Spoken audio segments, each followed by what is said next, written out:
Patrocina Ayuntamiento de Arrecife en conmemoración del 225 aniversario de su fundación como municipio.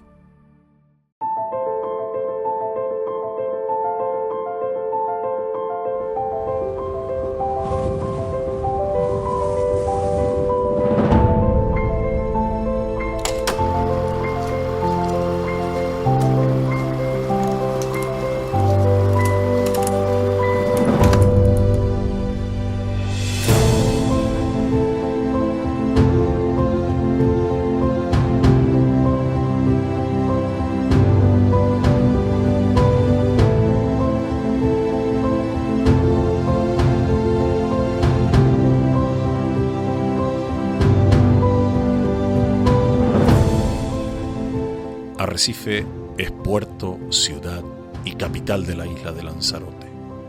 Un balcón marinero callejeado de vidas e historias que narran el paso de los siglos, vislumbrando sus someros fondos, charcos e islotes con el matizado horizonte de Maresía y Calima. El pasado y el presente avanzan anudados para afrontar el expectante futuro donde siempre está vigente el puerto y el mar, la mar, frontera o camino, dehesa o desierto, oscuro o brillante, origen o destino.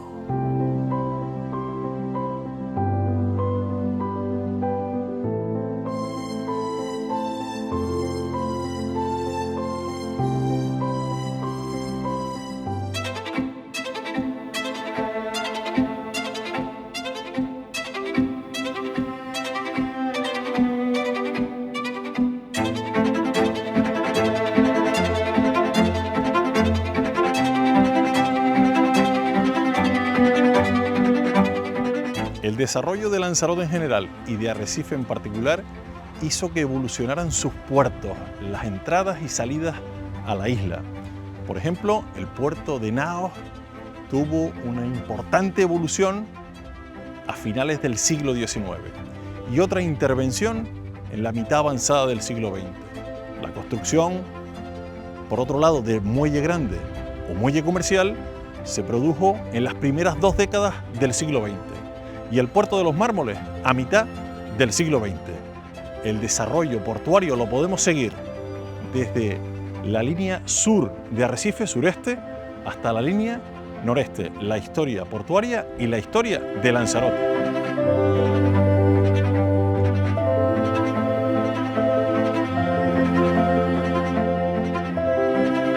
Uno de los tantos oficios que se han desarrollado en el entorno de Puerto Naos es el de herrero. La soldadura, la fundición y la confección o reparación de diferentes piezas de hierro para los barcos. Con la caída de la industria naval, se transformaron en herreros para los habitantes de tierra adentro. Este es el caso de Pablo Antonio Díaz, que lleva desde muy joven vinculado a un oficio que heredó de su padre. Su taller está en Puerto Naos, su alma también. Por eso ha confeccionado, por amor al mar y al puerto, más de un centenar de maquetas de barcos. Muchos de ellos formaron parte de la antigua flota pesquera de Arrecife. Él lucha porque estas maquetas estén en un futuro museo del mar, por el que tanto luchó y soñó su hermano Ángel Díaz. ¿Qué tal, Pablo Antonio? ¿Cómo estás? Pues mira, bien, aquí trabajando en el taller. Estamos en un taller de soldadura, pero vemos que en parte de él lo que hay son maquetas de barco. Un hobby. Como cualquier que tiene otro hobby, a mí me dio por los barcos por trabajar aquí en Puerto Naos. Ya llevo 40, no sé si 48 o 49 años, que por cierto me engañó mi padre, porque me dijo, mira, vete a Puerto Naos, que hay unos barquitos para que los veas, y yo creo que de ahí ya fui entrando para el hobby este. Porque las profesiones, los oficios que estaban antes aquí, tenían relación directa con los barcos. Todos. Aquí era la mar, reparaciones, y pues aquí a lo mejor habían 15 o 20 talleres de soldadura, que ahora por ejemplo habrá 1 o 2 nada más. ¿Y qué hacían ustedes con los barcos que venían? Aquí reparar. Lo mismo me tocaba levantarme a las 6 de la mañana, caminando de Santa Coloma hasta aquí, para esperar que viniera el barco, porque siempre venían por la mañana para descargar, porque ya tenían alguna avería, ya nosotros saltábamos a bordo a reparar porque por la tarde o por la noche ya el barco ya se tenía que ir otra vez. Paulatinamente disminuyó la actividad pesquera Hombre, y sí. también la relación, me imagino, del taller de Yo, soldadura taller, con sí. el... Yo me dedicaba todo nada más que a barco y fundición.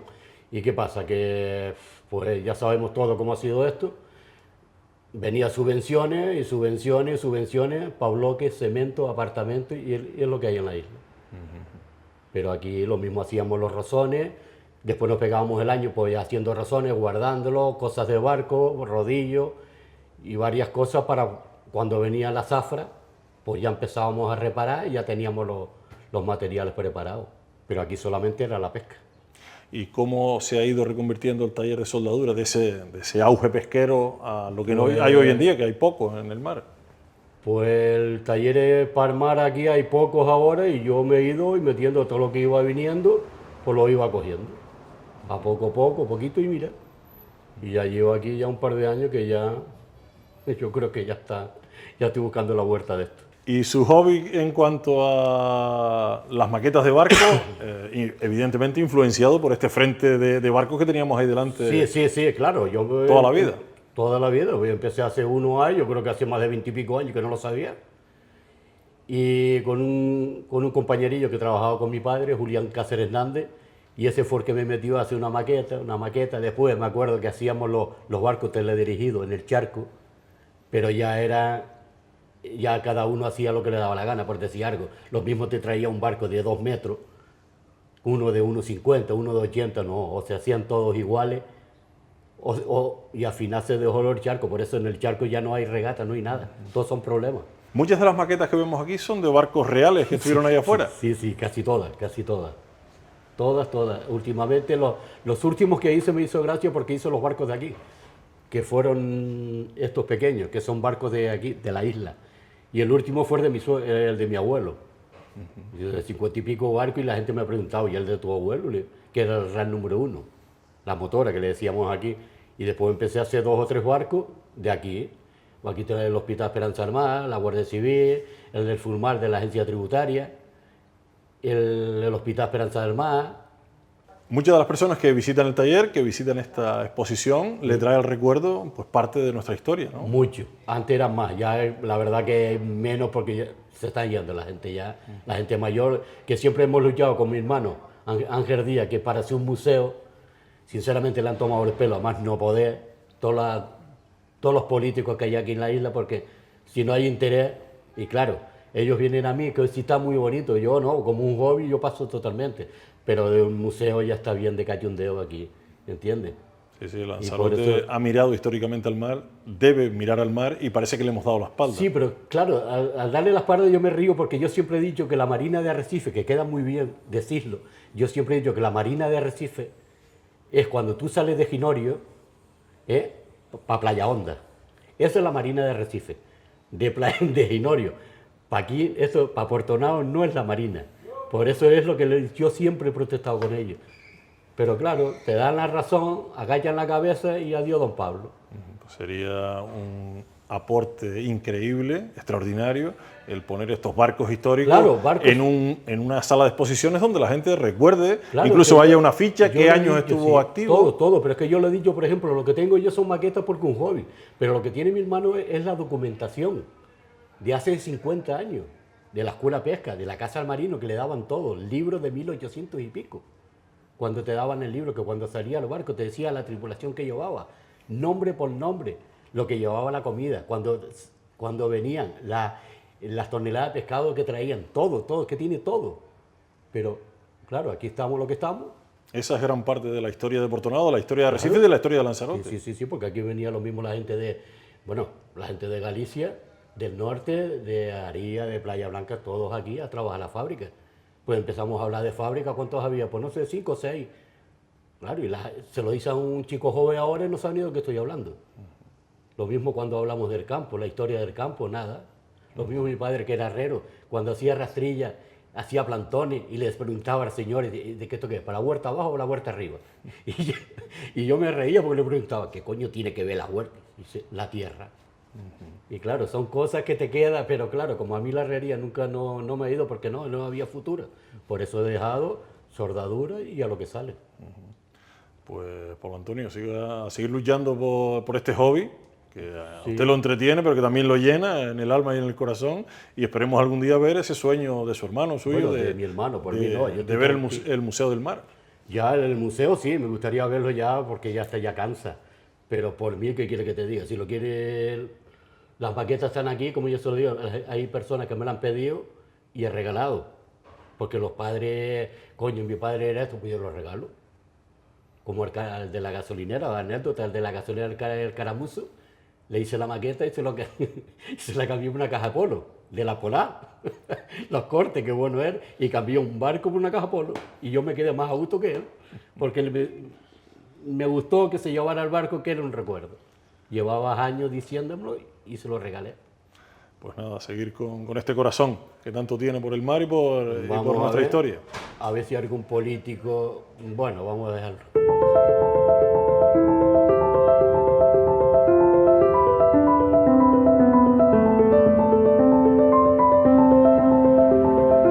La necesidad de defender el puerto de Naos, pero sobre todo la situación de extrema crisis de la isla, hace que se proyecte en el lugar de la cueva de Inés una batería a mitad del siglo XVIII.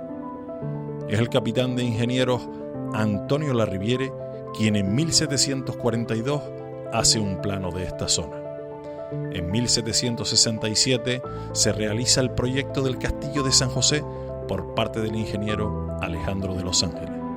La obra la dirige el capitán ingeniero José Araña y se construye en 1779.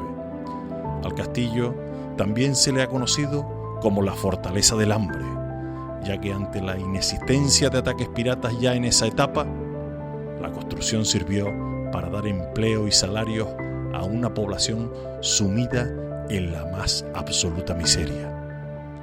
En la parte superior de la puerta del castillo está escrito: reinando en las Españas la majestad católica del señor Carlos III, siendo comandante general de las islas el excelentísimo general de los Reales Ejércitos. Se realizó esta obra para defensa del puerto de Naos con real aprobación, año de 1779.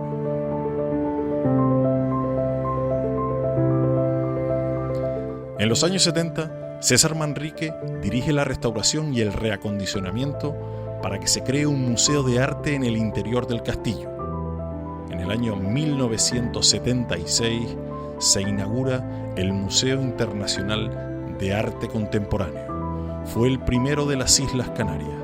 En él se pueden ver obras de artistas locales e internacionales. Además, en su parte inferior, Manrique diseñó un restaurante con unas vistas espectaculares de Puerto Naos y del Puerto de los Mármoles. Para hablar de este museo, charlamos con María José Alcántara, directora de Arte y Producción Cultural de los Centros de Arte, Cultura y Turismo del Cabildo de Lanzarote, además de directora de este Museo Internacional de Arte Contemporáneo. ¿Qué tal, María José? ¿Cómo estás? Muy bien, aquí en mi territorio. Estamos en el Castillo de San José, dentro del Museo Internacional de Arte Contemporáneo. ¿Cuándo se crea y por qué se crea? Se crea en el año 76, pero se crea por pura voluntad y entusiasmo de César Manrique. César Manrique quería, o sea, ya se habían inaugurado el resto de centros de arte, cultura y turismo, pero él quería una mirada al arte contemporáneo y, bueno, y lo consigue reuniéndose con galeristas de Madrid,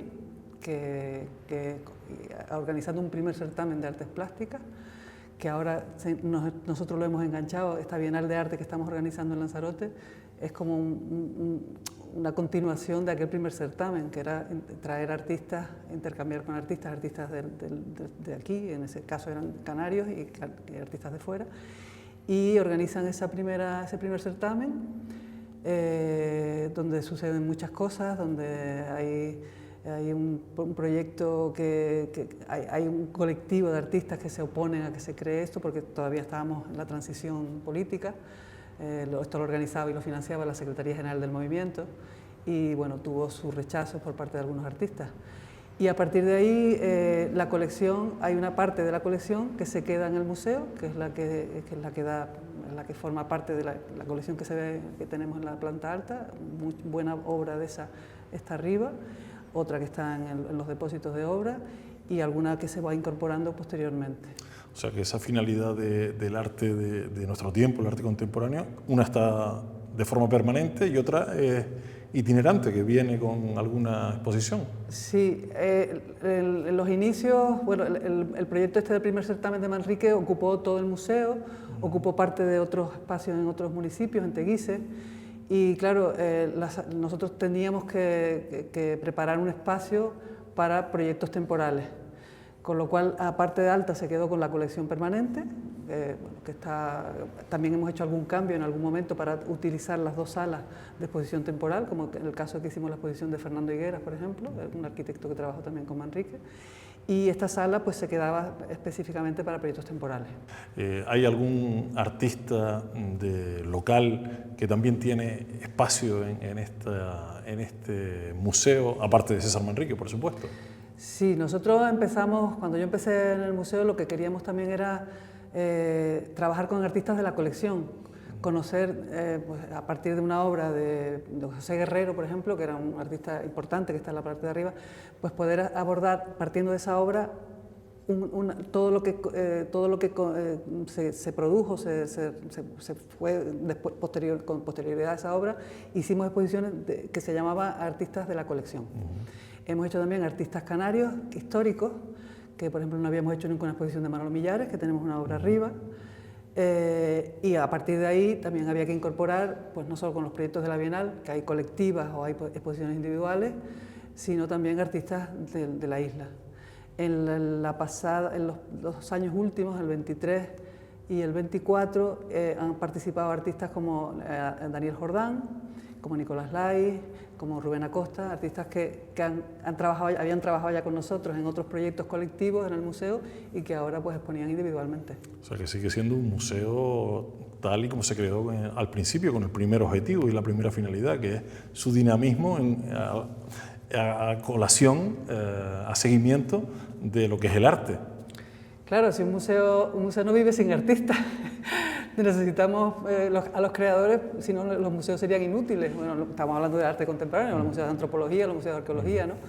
Y claro, para mí la prioridad son los seres que crean esas obras, ¿no? Y con ellos aprendemos, ellos seguramente aprenderán y nosotros aprendemos de ellos. Yo, como directora del museo también, formo parte de una asociación de directores de arte contemporáneo de España, que es una asociación que cumple 20 años en este año 25, y que, bueno, que también es una manera de estar intercambiando propuestas y proyectos y conociendo un poco. Son museos de con mucho más presupuesto que el nuestro. El nuestro, al fin y al cabo, es un museo con muchas limitaciones, es una fortaleza militar y tenemos muchas cuestiones que no podemos resolver, pero bueno, yo creo que estamos colaborando en la medida de lo posible a promover y a difundir el arte contemporáneo. Pues a seguir con esa labor, con este Museo de Arte Contemporáneo que está vivo y que tiene presente y futuro. Muchísimas gracias. Gracias.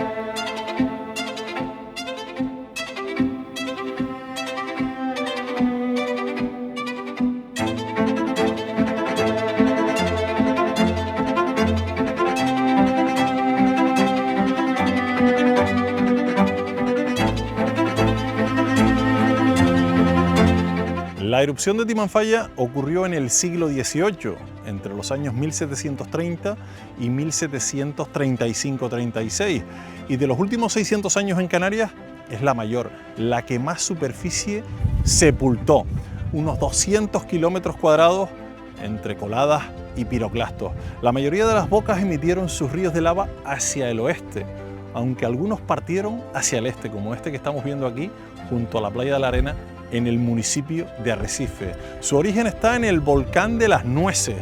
Ahí se encauzó hacia la Vega de Guimón, Vega de Candelaria, pasó por Mochay, Tomar en Mosaga y llega a la zona de Ubique, Taiche, para bajar hasta aquí y terminar junto al mar en el término municipal de Arrecife.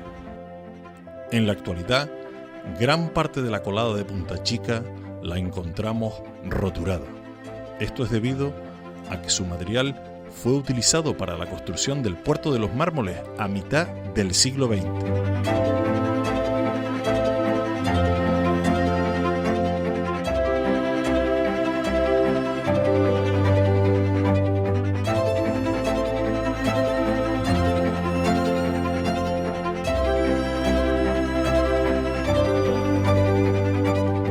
Las Salinas de los Mármoles, también llamadas Salinas de Punta Chica, fueron construidas por el Cabo Pedro en esta ubicación junto a una colada del siglo XVIII. Tienen 66.000 metros cuadrados de superficie. Tenían 3 pozos con sus 3 molinos para la extracción del agua salada y producían unas 1.200 toneladas al año.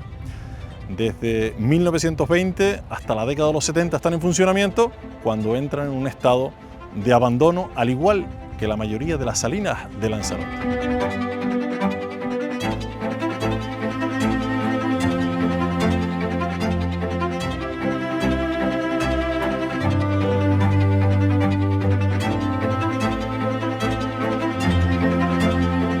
Uno de los rincones más frondosos en cuanto a biodiversidad autóctona lo tenemos en esta zona de Punta Chica, junto a los restos de la colada del siglo XVIII. A grosso modo vemos un aulagar tabaibal, la aulaga, la tabaiba amarga, algo de tabaiba dulce, y también vemos veroles, cornicales e incluso cerrajones de risco. Además acompañado de una flora anual que sale sobre todo en invierno y primavera tras las lluvias. Un espacio natural que debemos proteger y disfrutar de él, y con él, concienciando, educando, mimando nuestra naturaleza. En la parte alta, tras el castillo de San José, se instala en 1953 la fábrica de conservas Lloré y Ginares, que abre sus puertas en 1957 y que la cierra lamentablemente en 1987. Llegó a ser la fábrica con mayor número de empleados, en torno a 500, entre la fábrica y los barcos que tenían en el mar, el Villajoyosa, el Jayalay, el Roquenublo, una cantidad inmensa de personas que trabajaba para la producción de salazón, latas de sardina, atún e incluso la venta de pulpo. La empresa también participa en una nueva instalación que estaba en la zona de las Caletas, que era Arimarsa, para la producción de harinas de pescado.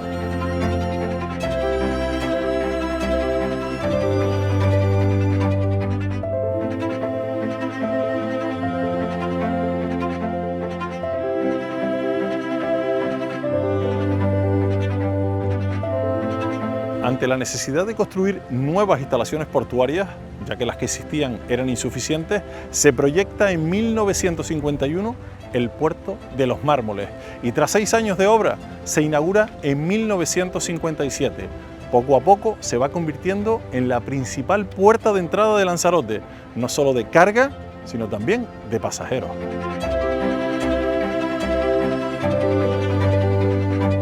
Uno de los grandes hitos en la historia de Lanzarote ha sido y es la instalación de una desaladora. Tener agua dulce a partir del agua del mar, sin el desespero de las lluvias o la llegada de los barcos con agua. Fue en los años 60 y vino de la mano del ingeniero naval nacido en La Vegueta, Manuel Díaz Rijo, que consideró que se podía poner una desaladora en la isla, como si Lanzarote fuera un gran barco fondeado en el Atlántico. Ya funcionaban desaladoras en barcos de guerra, en transatlánticos, y los estadounidenses estaban impulsando la colocación de instaladoras experimentales en sus costas desérticas. Manuel, junto a su hermano José Díaz Rijo y al ingeniero Javier Pinacho, pusieron en marcha este proyecto bajo la empresa llamada Termolanza entre 1961 y 1965. La maquinaria llegó en 1964 y en ese año ya se realizaron las primeras pruebas. El agua era buena. En 1965 comenzó a circular el agua dulce potable por una red de distribución en Arrecife. Esta primera desaladora, una Westinghouse desarrollada por Bunsen Rowe, fue traída desde la base militar de Guantánamo en Cuba. Era dual y funcionaba calentando el agua salada hasta evaporarla, y con un posterior proceso de enfriamiento se generaba agua nuevamente, ahora dulce. Producía 2.300 metros cúbicos de agua potable y 1.500 kilovatios de energía. Fue la primera desaladora de agua para el abastecimiento humano en las Islas Canarias y en los estados europeos. Solucionó la histórica falta de agua dulce en la isla de Lanzarote. Primero abasteció Arrecife y al recién construido hotel y complejo Fariones en La Tiñosa. Charlamos con Isidro Villanueva para hablar del pasado de la pesca en la isla de Lanzarote y de las primeras desaladoras que se instalaron en la isla. Él era hijo de armador, fue pescador en las aguas canario-saharianas y fue también de los primeros trabajadores de las desaladoras. ¿Qué tal, Isidro? ¿Cómo estás? Muy bien, señor Nacho, muy bien, gracias. Usted ha tenido una vida arrecifeña, mirando al mar, con vinculación con el mundo marino, y después hablaremos un poco también de su vinculación con el mundo de la potabilizadora. Pero ha tenido vistas en su vida hacia el mundo marinero, ¿no? Sí, concretamente ya como profesional, yo entré en junio del 66 y empecé a navegar en un barco que se llamaba Juan Luis, que era un barco de 20 metros, 24 metros, que era de Ojeda, y ahí íbamos 28 hombres. ¿Iban a pescar a la costa africana? Sí, claro, íbamos ahí enfrente, a toda esta parte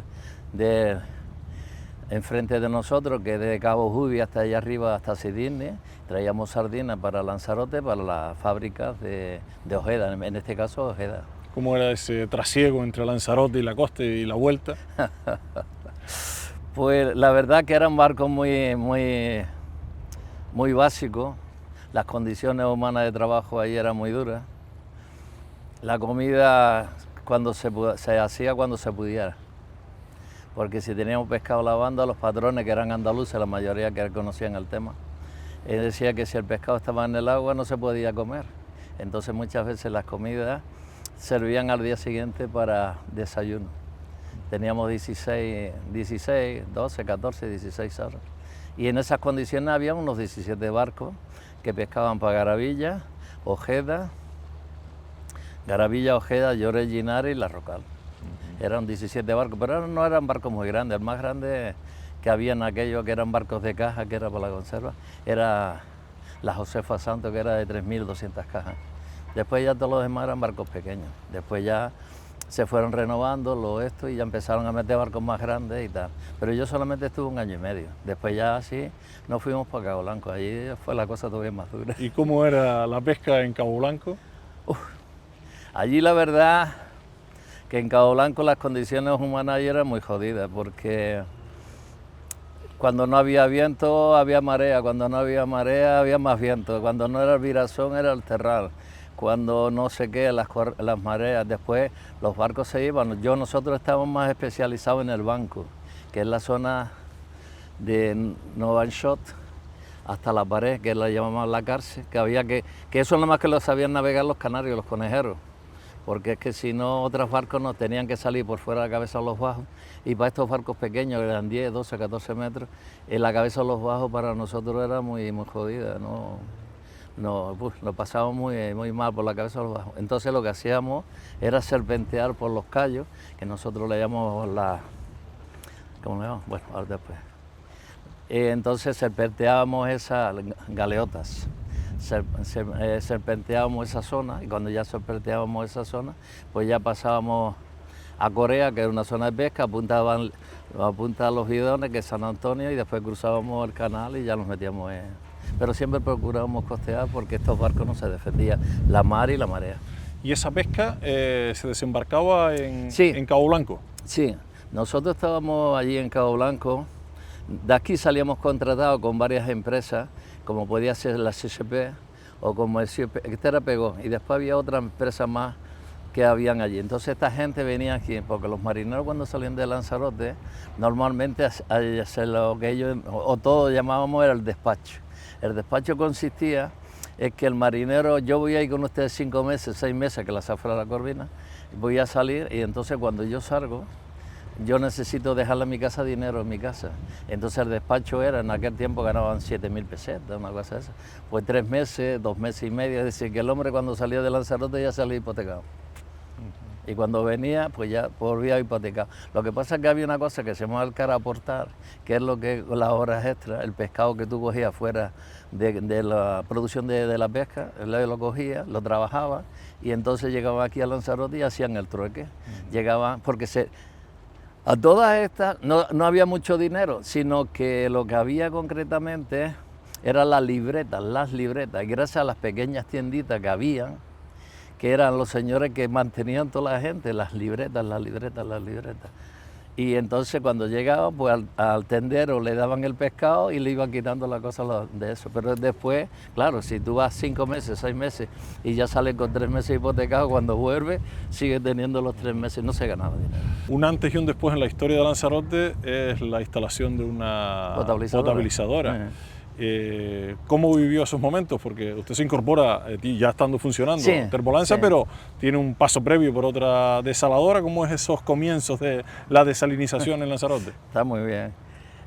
Vamos a ver, desde pequeño siempre mi madre decía a mi padre, Isidro, tú tenías que haberte metido en la termoeléctrica en Melilla, que estaríamos mejor. Mi padre siempre estaba claro, nosotros venimos de familia pescadora de Santa Pola. Mi abuelo tenía barcos. Mi padre quería tener barco, mis tíos tenían barco, todos tenían, mi padre no iba a ser menos. Pues yo no quiero ir a la térmica de Melilla. Cuando llegamos aquí a Lanzarote, llamaron a mi padre también, porque este era caporal de máquinas. Y entonces, pero máquinas de vapor, para trabajar con carderas y vapor, que es lo que necesitaban ellos. Y mi padre dice que no, que él tenía su barco, y tal. Y además era profesional, mi padre era el primer mecánico naval. En aquel tiempo aquí en Lanzarote habían 2 o 3 mecánicos navales, todos los demás eran segundos mecánicos navales. Y yo siempre la mención es lo mismo. Para entrar a la potabilizadora teníamos que ser mecánicos navales o mecánicos navales mayores o tener FP. En aquel tiempo no existía FP. Pues yo me meto a la escuela de pesca en el 71, que no tenía estudios ni nada. Y ya y así continuamente, cuando terminé los estudios, en el 75, ya empezaron a meter personal en Lanzarote 1, que era la potabilizadora nueva que estaba poniendo el Ministerio de las Públicas.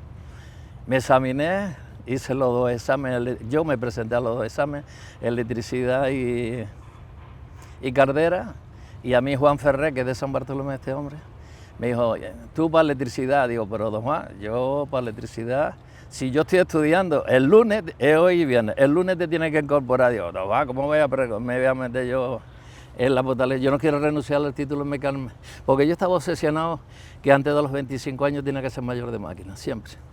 Y entonces se cabreó conmigo, terminé los estudios y me fui. Después ya en el 76, que estaba estudiando para mayor de máquina, me pedían jefe de turno para el barco de la luz, pero me faltaba un mes para terminar mecánico naval mayor, que es lo que lo pedían ellos, y hice todos los trámites, nada. Entonces me fui a la mercante, que yo estaba en la mercante, y en los barcos de arrastre al pulpo. Y cuando, estando en el pulpo, mi hermano Pepe, que sí ya trabajó, Pepe ya empezó a trabajar en la potabilizadora, en la planta vieja en Termolanza, ya había, creo que fue en el 73, Pepe empezó en el 73.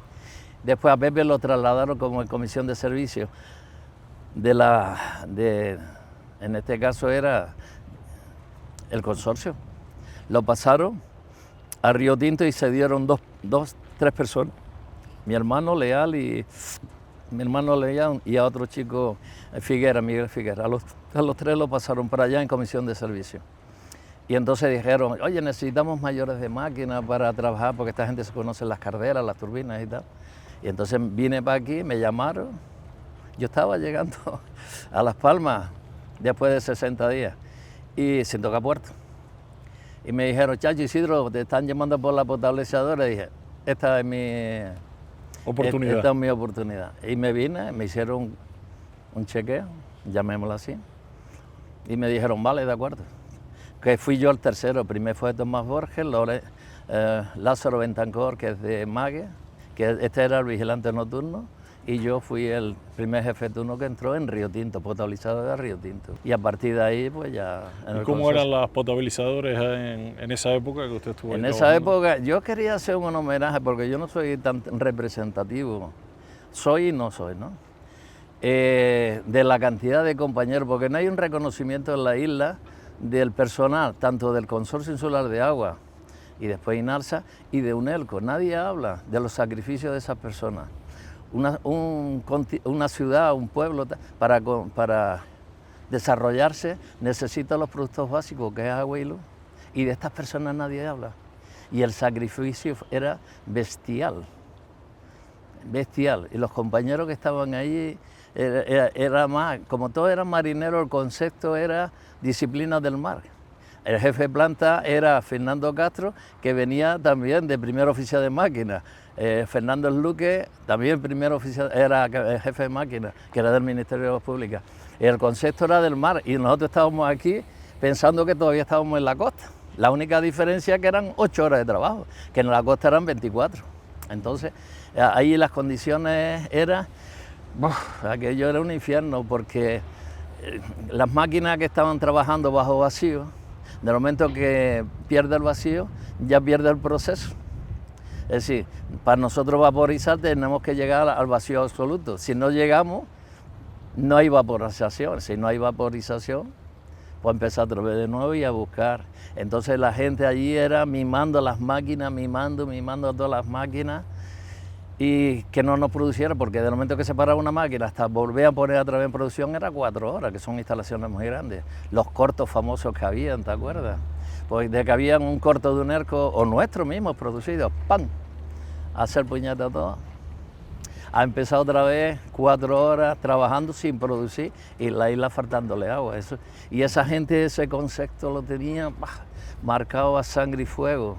Y mantenimiento pasaba lo mismo, eran gente a toque de corneta, ya estaban ellos ya trabajando. Fue un antes y un después en la historia de Lanzarote el tener el agua dulce desde el agua de mar. ¿Cómo vivió el cambio hacia la ósmosis inversa? Muy bien. ¿Sí? Sí, eso fue en el año 92. En el año 92 vino el agua, pero a mí en la parte de botella, los hilos y todo ese rollo, ¿no? Después cuando ya entra en la planta nueva, que es Lanzarote 2, Lanzarote 3, que donde estaba, que a esa ya vino con 20.000 metros cúbicos, pero empezaron con módulos 5, 10, 15, 20, y eso ya era una maravilla, porque eso era, como te diría, es nuevas tecnologías, nuevos motores, a través de ordenadores, enseñar un diagrama, y era pulsa un botón, ya empieza y a los 5 minutos, 10 minutos ya está produciendo 5.000 metros cúbicos. Eso ya era otra forma de trabajar con Es otro mundo. Además, la hora de trabajar es totalmente diferente. Allí estábamos más bien, ¿cómo diría? No estábamos cómodos, pero en comparado a donde veníamos, era aquello una maravilla. Aquello fue, además, la producción continua, la calidad del agua no era mala, que eran 550 microsiemes. Tratábamos los evaporadores como nuestros. Había un señor de los filtros que se llamaba Redondo, era argentino, alemán, no sé qué rollo tenía, y era de los permeatos. Y entonces decía que cómo era posible que permeatos, cartuchos, porque cada tubo lleva 6 cartuchos, 5 o 6, dependiendo de la longitud, que cómo era posible que nosotros tuviéramos esto así y que ellos no ganaban dinero, porque la técnica era que el 8% anual había que renovar de esas membranas. Y yo solo decía Redondo, porque era un hombre muy allegado, ¿no? Redondo, esto es nuestra comida, nosotros esto la queremos, la mimamos, la cuidamos. Dice Isidro, sí, pero ¿cómo es posible que una membrana que tiene una vida útil, 5 o 6 años, lleve 20 años trabajando y produciendo con buena calidad? Digo, es que esto es nuestra comida. Lo cuidaban como si fuera propio. Claro, lo mimábamos, todos, ¿eh? Pues muchísimas gracias por este relato de parte de nuestra historia.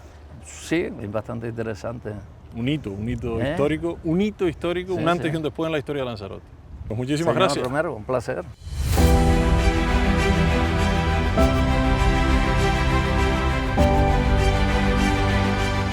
El presente de Arrecife es fruto de su importante paso por la historia. ha sido y es el principal puerto, y esa es su inequívoca seña identitaria. Las desapariciones de los ataques piratas le llevaron a ser un lugar de vida doméstica sin miedo, aunque la incertidumbre de las crisis económicas y humanitarias no se disiparon tan fácilmente. El crecimiento demográfico fue paralelo al de la empleabilidad y a la búsqueda de mejores condiciones laborales y de vida, alejadas de las impredecibles precipitaciones. Comercio del vino y el aguardiente, la barrilla, la cochinilla, el grano, la cebolla, el tabaco, el tomate y luego la pesca en la costa africana, el caladero canario sahariano, la salazón y las conservas, la carpintería de ribera, los torneros.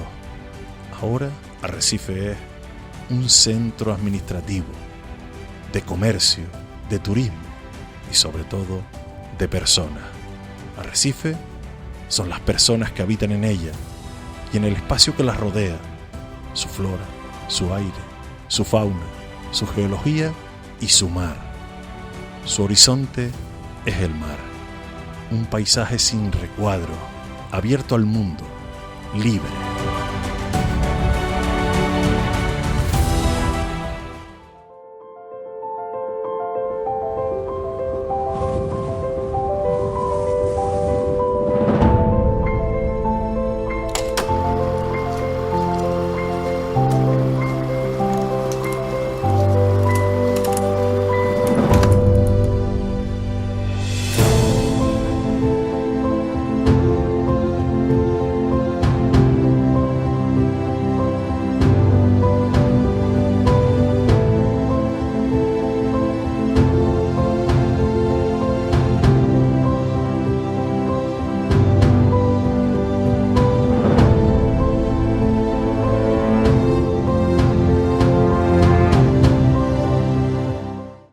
Patrocina Ayuntamiento de Arrecife en conmemoración del 225 aniversario de su fundación como municipio.